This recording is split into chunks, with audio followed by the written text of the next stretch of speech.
sedikit mengulas yang sudah lalu. Sholat gerhana hukumnya sunnah.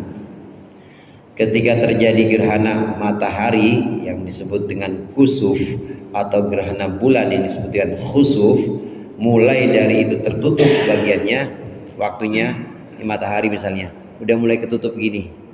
Nah, mulai dari ketutup bagian matahari atau bagian bulan yang mulai dari sudah ada yang tertutup, maka sudah jatuh kesunatan, udah boleh kita laksanakan sholat gerhana, dan itu berlangsung terus sampai habis. Kalau sebutkan begini terus jalan, nah sampai habis. Kalau sudah habis artinya bulannya udah kelihatan lagi, mataharinya udah kelihatan lagi, maka udah lewat kesunatannya. Sholat gerhana itu terdiri dari 2 kali ruku. Dalam satu rakaatnya ada 2 ruku dan ada 2 kali baca Fatihah. Nah, kita pernah bahas contohnya kemarin itu. Setelah selesai kita baca Fatihah, baca surat, kemudian Allahu Akbar, Subhana Rabbil Azim wa bihamdi 3 kali, atau lebih panjang lagi, bagusnya lebih panjang. Subhana Rabbil Azim ya kira-kira seukuran 100 ayat surat Al-Baqarah rukunya. Sami Allahu liman hamidah, bukan Sami Allahu liman hamidah, balik lagi Allahu Akbar, baca lagi Fatihah, Bismillahirrahmanirrahim, Alhamdulillahirabbil alamin, baca surat lagi, baru ruku yang kedua. Kemudian baru Sami Allahu liman hamidah, i'tidal, baru turun sujud. Ini 1 rakaat. Setiap rakaat terdiri dari 2 ruku dan 2 bacaan Fatihah. Yang berikut ini adalah membaca surat atau membaca Al-Fatihah dalam salat gerhana. Qala al-musannif rahimahullah wa nafa'ana bihi wa bi ulumihi wa bi barakatihi fid dharain amin. Wa yusannul israru bil qiraati fi kusufi syamsi. Disunnahkan membaca pelan dalam gerhana matahari. 5 ruwiya an Samrah radhiyallahu anhu qala shalla binan nabi. Ini karena hadis yang diriwayatkan oleh sahabat Samrah, Nabi pernah sholat bersama kami fi kusufin, dalam gerhana matahari. La tusma'u lahu sautan, la nasma'u lahu sautan. Kami tidak mendengar lahu dari untuk milik Nabi sautan, suara. Wal jahru fi khusufil qamari, dan disunahkan jahar dalam bergerhana bulan. 5 sahih an Aisyah radhiyallahu anha, karena yang sahih, hadis yang sahih dari Siti Aisyah, bahwa sungguhnya Nabi sallallahu alaihi wasallam jahara fi salatil khusufi bi qiraati. Nabi mengencangkan bacaannya dalam salat gerhana bulan maksudnya. Kita kenal ada salat sir, ada salat jahar dalam 5 waktu itu. Yang disunnahkan jahar, disunnahkan baca kencang subuh, maghrib sama isya. Nah, yang 2 itu disunahkan sir. Yang 2 disunahkan sir. Ini hukumnya sunnah semua. Kalau ada orang sholat isya ternyata dia baca sir, ya nggak apa-apa juga. Tapi bagusnya jahar, karena 3 itu disunnahkan ya. Yang 2 zuhur asar disunahkan sir. Ada orang sholat subuh misalnya baca sir. Kenapa bang? Malu, udah 5:30. Di sholat subuhnya 5:30. Malu bacanya sir aja. Gimana, sah nggak? Sah. Cuma hati-hati, namanya bacaan terutama Fatihah termasuk rukun, itu minimal kedengaran sama kita sendiri. Nggak boleh kita cuma dalam hati, atau kita cuma umak-umi aja, mulutnya umak-umi tapi nggak kedengaran, kita sendiri nggak dengar, nggak boleh. Apalagi mingkem dalam hati doang, nggak boleh ngasah. Minimal kedengaran sama diri sendiri. Rukun-rukun dalam sholat seperti takbiratul ihram, rukun yang berupa ucapan takbiratul ihram, kemudian Fatihah, tasyahud, sholawat, salam, itu wajib kedengeran minimal sama diri sendiri. Walaupun kita sir, sholat zuhur misalnya, minimal kedengeran sama diri kita sendiri. Kembali ke pembahasan sholat gerhana. Dalam gerhana bulan disunnahkan membaca jahar, karena malam pasti gerhana bulan. Salat malam seperti isya, kemudian maghrib dan subuh itu masuknya malam, itu jahar sunnahnya. Maka gerhana bulan disunahkan bacanya jahar atau kencang.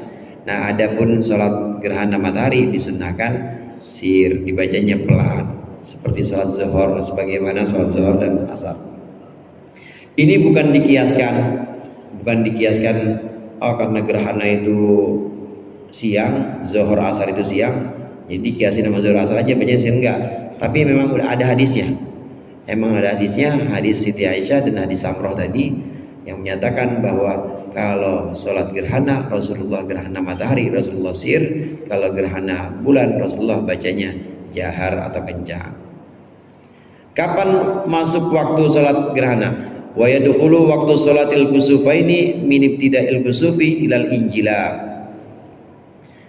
Waktu sholat gerhana matahari maupun bulan itu sudah masuk min ibtida'il kusuf, dari permulaan gerhana ilal injila hingga injila. Injila itu hingga selesai.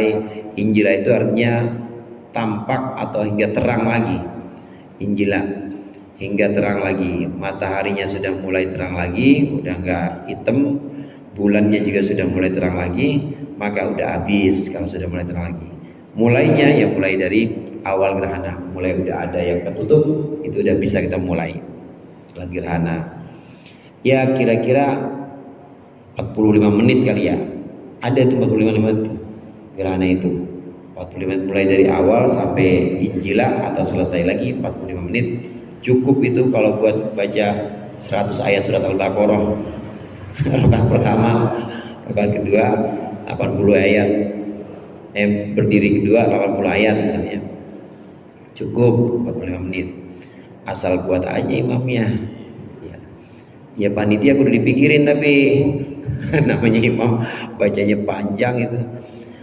5 sohaan Jabir, nih hadis sahihnya dari sahabat Jabir radhiyallahu anhu, an Nabi sallallahu alaihi wasallam qaul fa idza raaitum dzalika fasallu hatta yanjaliya.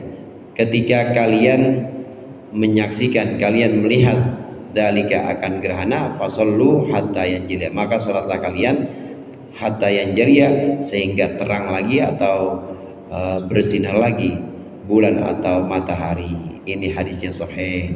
Hadis yang terakhir ini adalah tentang awal pelaksanaan gerhana dan akhirnya. Hadirin jemaah rahimakumullah, memang setiap ibadah itu kan ada waktunya. Ada waktunya pasti. Salat ada waktunya. Begitu juga gerhana ada waktunya. Puasa juga ada waktunya, mulai dari fajar sampai subuh. Zakat ada waktunya juga. Semua ibadah ada waktunya. Ketika waktunya sudah habis, maka luput. Nah, lihat-lihat, kalau sunnah luput ya luput udah. Walaupun ada yang mengatakan sunnah itu boleh dikodok, tapi kalau yang wajib, ulama semua sepakat. Kalau yang wajib kemudian luput, kemudian kita nggak melaksanakan, maka wajib dibayar, wajib dikodok. Adapun ibadah-ibadah sunnah ini, kalau kita terlewat tidak melaksanakan, ya udah lewat begitu aja. Seperti gerhana bulan ini atau gerhana matahari, udah kelewatan ya udah, nggak bisa dikodok, nggak bisa dikodok. Ntar ada gerhana kita sholat 2 kali nggak usah, karena ada waktunya masing-masing. Namanya ibadah pasti terkait dengan waktu. Ini ilmu, namanya ilmu amal, ilmu tentang perbuatan-perbuatan zahir. Ada ibadah-ibadah yang enggak terkait dengan waktu, yaitu ibadah yang disebut dengan menjaga hifdzul hal, menjaga keadaan-keadaan hati. Kalau sholat ada waktunya, zakat juga ada waktunya, puasa ada waktunya. Tapi kalau kita menjaga hati kita supaya tetap jadi orang ridho terus, jadi orang ikhlas terus, jadi orang yang tawakal, itu nggak ada waktunya. Kapan aja bangun tidur harus dilatih, sampai mau tidur harus dilatih tetap jadi orang tawakal. Nggak ada waktunya, nggak ada batasan. Kalau subuh ridho ntar kalau siangan ya rada gerendeng dikit gitu, nggak bisa. Harus setiap saat. Kalau ibadah hati atau yang disebut dengan hifdzul hal, menjaga kondisi hati itu harus setiap saat. Kalau hifdzul amal, lama-lama Abi Nasruddin ya. Itu ada waktunya. Kalau menjaga hifdzul amal, menjaga amal itu ada waktunya. Tapi kalau hifdzul hal, menjaga hati setiap saat. Dalam keadaan senang kita wajib jaga. Jaga apa? Jaga syukur kita. Syukur enggak? Dalam keadaan susah kita juga wajib jaga hal atau kondisi hati kita. Kalau susah apa? Sabar apa enggak kita? Ridho apa enggak? Ini bedanya antara hifdzul hal dengan hifdzul amal. Ad-darsus sabi' wal ishrun fi salatil istisqa. Ini pelajaran ke-27 tentang salat istisqa. Memang udah nggak ada hujan nih, pas banget. Kita lanjutkan pertemuan ini nanti di yang akan datang. Mudah-mudahan bermanfaat. Lebih kurangnya mohon maaf. Wallahul muwaffiq ila aqwamit thoriq. Assalamualaikum warahmatullahi wabarakatuh.